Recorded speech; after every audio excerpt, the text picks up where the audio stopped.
बिस्मिल्लाहिर्रहमानिर्रहीम। अस्सलाम वालेकुम। हकीकत टीवी साइंस एंड हेल्थ में खुश आमदीद। ये ज़रा मनाजिर देखिए, ये खौफनाक मनाजिर स्पेन के शहर सूटा के हैं और यहाँ से जो सूरत हाल पैदा हो रही है वो इतनी तबाहकुन है कि साफ नज़र आ रहा है कि इजराइल, अमेरिका और बड़ी ताकतों ने अब स्पेन में खाना जंगी का फैसला कर लिया है। कल हुआ ये है, हजारों की तादाद में मोरक्को से बड़ी तादाद में इल्लीगल इमिग्रेंट आए हैं।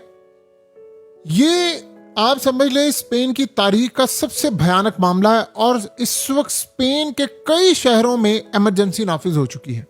अब आप ये पूछेंगे कि ये मामला क्या है, ये तो पहले भी होता रहा है, लेकिन जो अब हुआ है वो बड़ा तबाहकुन है। नेतन्याहू के बेटे ने कहा था कि मैं मुसलमानों को और अरब को कहता हूं कि आप लोग यूरोप क्यों नहीं जाते, आप स्पेन में जाकर क्यों नहीं आबाद होते और वहां क्रॉस करके जाओ और वहां पर जाकर आप ये सारे काम करो। अब सिनेरियो ये हुआ है कि इस वक्त स्पेन में जो लोग दाखिल हुए हैं, असल में स्पेन के लोग कह रहे हैं कि इनके पीछे है इजराइल का हाथ, और इनमें फौज के भी लोग दाखिल हुए हैं, मोरक्कन आर्मी के भी लोग हैं और वो मोरक्को बड़ी तादाद के अंदर इजराइल के साथ है। उन्होंने कहा कि असल में इनका ये जो खेल हुआ है, ये प्लान है कि स्पेन के अंदर खाना जंगी करवाई जाए, बड़ी तादाद में स्पेन में खाना जंगी करवाई जाए। अब स्पेन में खाना जंगी का मतलब क्या है? देखिए, स्पेन ने हालिया जीता है वर्ल्ड कप, और वो वर्ल्ड कप इजराइल की सपोर्टिंग टीम अर्जेंटीना के खिलाफ। चाहे जिस तरह की बदतमीजी अर्जेंटीना के प्लेयर्स ने की है, मारा है, जैसे रेफरी उनके साथ थे, जैसे पूरा वर्ल्ड उनके खिलाफ हुआ पड़ा था, यानी जो हरकतें, उसके बावजूद इजराइल ने बैक किया, लेकिन फिर भी स्पेन वर्ल्ड कप जीत गया। ये तो एक चीज है। स्पेन के प्राइम मिनिस्टर ने कहा था कि सारे फसाद की जड़ इजराइल है, ये दहशतगर्द हैं, हम अड्डे नहीं ईरान के खिलाफ देंगे।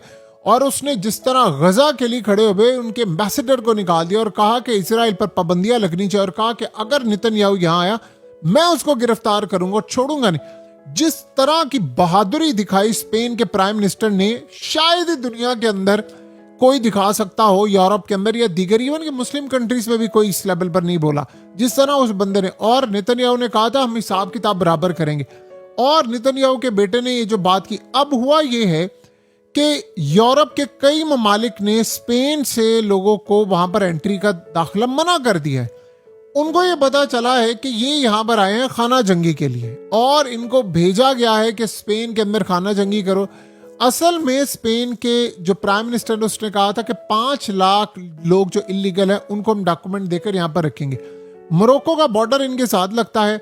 अब आप अंदाजा करें कि लोग साइकिलों पर साइकिलें लेकर आ रहे, क्या स्विम करते हुए आप कई 100 मील का रास्ता साइकिल पर, यानी स्विमिंग भी करते हुए साइकिल भी, ये नहीं हो सकता जब तक अंदर के लोग शामिल नहीं थे, जब तक बाहर से आपने इन्वेजन नहीं की और ये सूरत हाल पैदा नहीं हुई।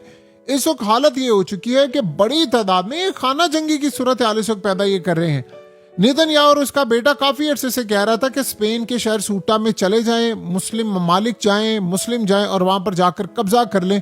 और उसने कहा था कि आप लोग, उसने फलस्तीनियों को भी कहा था कि तुम लोग यहां पर क्यों जाते, तुम चले जाओ यहां पर। अब आप अंदाजा कर लें कि इस वक्त सूरत हाल ये पैदा हो रही है कि बिल्कुल इमरजेंसी की सूरत हाल है। स्पेन के काफी सारे मामला इजराइल और बैन अवी ताकतों की सोच के खिलाफ है। अब वो वहां पर खाना जंगी चाहते हैं, हुकूमत गिराना चाहते हैं, ताकि वो स्पेन के प्राइम मिनिस्टर को रिप्लेस करके किसी और को लेकर आए, जिनमें से एक इसराइल का साथ देना भी है, जो कि इस वक्त स्पेन कर रहा है कि वो इसराइल का साथ नहीं दे रहा। दूसरा, अमेरिका की जंग में वो दाखिल नहीं हो रहा, वो कह रहे हैं हम इनको अड्डे नहीं देंगे। तीसरा, उसने अमेरिका को कहा था कि तुम लोगों ने इराक में जैसे झूठ बोलकर हमें कहा था कि वहां पर एटमी हथियार हैं और वहां पर जाकर तबाही मचा दी थी, अब हम तुम्हारे झांसे में नहीं आएंगे। देखिए, माइग्रेंट्स की जो पॉलिसी बनी थी, इसके पीछे क्या रहा था। आज यूरोप दी एंड हो चुका हुआ है, आज लंदन का बेड़ा गर्क हो चुका है, बाहर से आने वाले लोग सारे यहां पर आकर रहते हैं। उसकी वजह क्या है? कजाफी ने कहा था इनको कि अगर तुम लोगों ने मुझे मार दिया तो ये सारे तुम्हारे मुल्कों में आ जाएंगे, तुम्हारी सिक्योरिटी का बेड़ा गर्क हो जाएगा। उस वक्त यूरोप भी साथ था, उस वक्त अमेरिका भी था, इसराइल। ये प्लान किसका था? गद्दाफी को मारने का इसराइल का प्लान था, और इसराइल ने अमेरिका को इस्तेमाल किया। और आज देख रहे हैं इन ममालिक ने कि जितने मुस्लिम ममालिक से या थर्ड वर्ल्ड कंट्री से लोग यूरोप भागकर जाते हैं, मर भी जाते हैं, जाने बचाकर जाते हैं, ये इसलिए जाते हैं क्योंकि इनके अपने मुल्कों में इन ममालिक ने तबाही मचाई है, अफ्रीकन कंट्रीज का बेड़ा गर्क किया। आज आप फ्रांस की टीम देख लें, आपको सारे ऑलमोस्ट अफ्रीकन नजर आते हैं।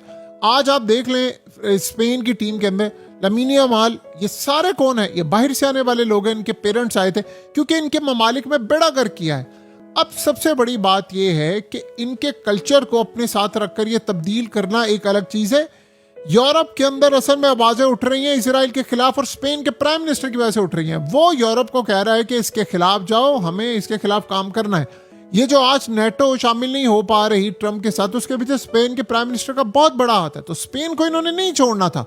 सो जब इनके माशी हालात वो समय से बदले तो इनके मुल्कों में रहने वाले इनके लाइफस्टाइल से मुतासिर होकर कल्चर बदले, ये तो एक लंबा काम है। अब मसला सारा यहां पर यह हुआ है कि तंग आकर यूरोप के अंदर इन लोगों ने ये काम करना शुरू कर दिया है। और अब आप ये सोचें, इसराइल में किसी को दाखिल नहीं होने देंगे, इसराइल सारे काम करता है, लेकिन यहां पर ये काम करे। अपने मुल्क में ट्रंप सबको निकाल रहा है भाई, लेकिन ये पूरे के पूरे असल में इसमें कहा गया है कि इनमें बड़े लोग आ रहे हैं, इन्होंने आकर यहाँ खाना जंगी करनी है, क्राइम करना है, तबाही करनी है। ये मुनज़्ज़म साजिश के तहत इर्द गिर्द के मुल्कों से सैकड़ों हजारों तारकीन वतन स्पेन के साहिलों पर लाकर छोड़ दिए जाते हैं। इनमें मुजरिम है बड़ी तादाद में, कुछ इजराइल की एजेंसियों के तरबियत याफ्ता हैं, कुछ आम लोग हैं जिनमें ये मुजरिम और एजेंट छुपे हुए हैं। स्पेन पहुंचते ही उन्होंने तबाही मचा देनी है, फसाद शुरू कर देना है। अब कोशिश ये की जा रही है कि स्पेन और मराकश की भी जंग करवाई जाए और स्पेन को एहसास दिलाया जाए। पहले पूरी कोशिश की जा रही है कि इनके अपने मुल्क में खाना जंगी की जाए। देखिए, सबसे ज्यादा बढ़कर ये इजरायली और अमरीकी एजेंट्स के जो तरबियत याफ्ता लोग हैं वो इनमें ज्यादातर शामिल है। ये सबसे बड़ी सूरत हाल ये है कि स्पेन की तबाही इस वक्त करने की इस भरपूर तैयारी इस वक्त हो रही है। यानी आप उसका तसव्वुर भी नहीं कर सकते कि कितनी बड़ी इस वक्त तैयारी हो रही है स्पेन की बर्बादी की। और यही असल में वो सिलसिला है जो ये यहाँ पर लाकर रखना चाहते हैं। अमेरिका की सूरत हाल आप सबके सामने है। ये जंग असल में पूरे वर्ल्ड को लपेट में लेने वाली है। प्रॉब्लम क्या है? प्रॉब्लम फसाद की जड़ है इजराइल। उसको कोई पूछ नहीं रहा, उसको कोई पता नहीं कर पा रहा। उसने पूरे वर्ल्ड के अंदर फसाद मचाया हुआ है, लेकिन कोई उस पर बात करने को तैयार नहीं है। वो इसलिए तैयार नहीं है कि इजराइल से सब डरते हैं। वो क्यों तैयार होंगे? इस वक्त तबाही बर्बादी हो रही है। पूरा मिडिल ईस्ट राख का ढेर उन्होंने बना दिया है। आप सोच लेना, पूरा मिडिल ईस्ट उन्होंने जलाकर राख का ढेर बना दिया है। तेल किसके लिए जंग हो रही है? इसराइल के लिए हो रही है। आप सोचें कि इसराइल ने जो गजा में किया, कोई लड़ने के लिए गया? मुस्लिम ममालिक की फौजें नहीं गई, बाकियों को तो आप छोड़ ही देना। कोई इसराइल से लड़ने के लिए गया है? लड़ाई सिर्फ हो रही है ईरान कर रहा है या फिर यमन कर रहा है। और इस सूरत हाल के अंदर बाकी सारे तमाशा देख रहे हैं। यूरोप भी तमाशा देख रहा है, एशिया भी तमाशा देख रहा है, नॉर्थ अमेरिका सारे तमाशा देख रहे हैं। और अमेरिका इजराइल के लिए पूरी लड़ाई अब लड़ा है और इसके लिए तबाही कर रहा है। लेकिन यूरोप के अंदर इसी तरह इन्होंने तबाही मचवाई। कजाफी से लेकर सद्दाम से लेकर एक पूरी चेन है शाम के अंदर। अभी रिसेंटली बशार अल असद को भी फारिग किया गया, मुकम्मल तौर पर तबाही। अब जुलानी को लिबनान से लड़ाने की तैयारी है। ये तुर्की पर अटैक करना चाहते हैं इजराइल वाले। और उसके बाद अब यूरोप के अंदर तबाही है। यूरोप को दी एंड पर लेकर आना चाहते हैं। उसकी वजह यह है कि कितने यूरोप के लीडर्स हैं जो खड़े हुए हैं इजराइल के खिलाफ। एक ही बंदा खड़ा हुआ है जिसे कहता है ना कि एक माइका लाल खड़ा हुआ है और वो नेतन्याहू के खिलाफ खड़ा हो गया है। आपको पता है नेटो के अंदर सबसे बड़ी बगावत ही ये बंदा करवा रहा है और वो कह रहा है कि नहीं, हमने जाना ही नहीं है। उसने बार बार कहा है कि इसराइल फसाद की जड़ है। सो अब सूरत हाल ये है कि इन्होंने वहां पर जो हालात पैदा किए हैं वो बड़े तबाहकुन हैं। और इसमें स्पेन का अपना भी बहुत बड़ा फॉल्ट है। बॉर्डर पुलिस उन्होंने प्रॉपर नहीं रखी हुई, उन्होंने बहुत सारे मामलात नहीं रखे हुए। आज स्पेन, आपको पता है कि यूरोप और दीगर ममालिक से लोग कहते हैं हम थक गए हैं, वहां पर क्राइम इतना ज्यादा। अब ये लोग जो आए हैं इतनी बड़ी तादाद में, इनके पास खाने को कुछ नहीं है, इन्होंने काम कर रहे हैं, ये कैसे करेंगे? ये लोग वहां पर आकर चोरियां भी करेंगे, वहां क्राइम भी करेंगे, वहां बहुत बुरे हालात पैदा करेंगे। इनमें एजेंट्स भी हैं, इनमें आम लोग भी हैं, वो सारे आकर ये काम करेंगे और फसाद मचाएंगे। और अब आप देखेंगे कि स्पेन की सूरत हाल क्या होगी। ये असल मसला है इस पूरे के पूरे खेल में, यूरोप को तबाह करने में। असल में नेतन्याहू ने यूरोप को कहा था अगला नंबर तुम्हारा है, तुम अगर नहीं आओगे तो तबाह हो जाओगे। वो तो नहीं आए। तो इस सूरत हाल में इन लोगों ने कहा कि ठीक है, अगर नहीं आओगे ना तो फिर तुम लोग तबाह होगे, बर्बाद होगे और यही तुम्हारा मुकद्दर बनेगा। सो इस सारी सूरत हाल के अंदर सारे का सारा जो मामला इस वक्त आपको नजर आ रहा है, ये एग्जैक्टली यही पैटर्न है और इस पैटर्न के तहत आपको ये चीजें मुकम्मल तौर पर तबाही की तरफ जाती हुई नजर आ रही है। बहरहाल अब देखना ये है कि आने वाले वक्त में हालात किस जानिब जाते हैं, क्या मामलात होते हैं, क्या अमेरिका इस पूरे के पूरे खेल को दोबारा एक वर्ल्ड की वॉर की तरफ लेकर जाएगा, और वो करेगा, ये बात ज़हन में रखिएगा। इसराइल यहाँ चुप नहीं बैठने वाला। ईरान को उन्होंने इतना ताकतवर बना दिया, वो कह रहे हैं कि सारे लड़े, नहीं तो सबको मैं तबाह करूंगा।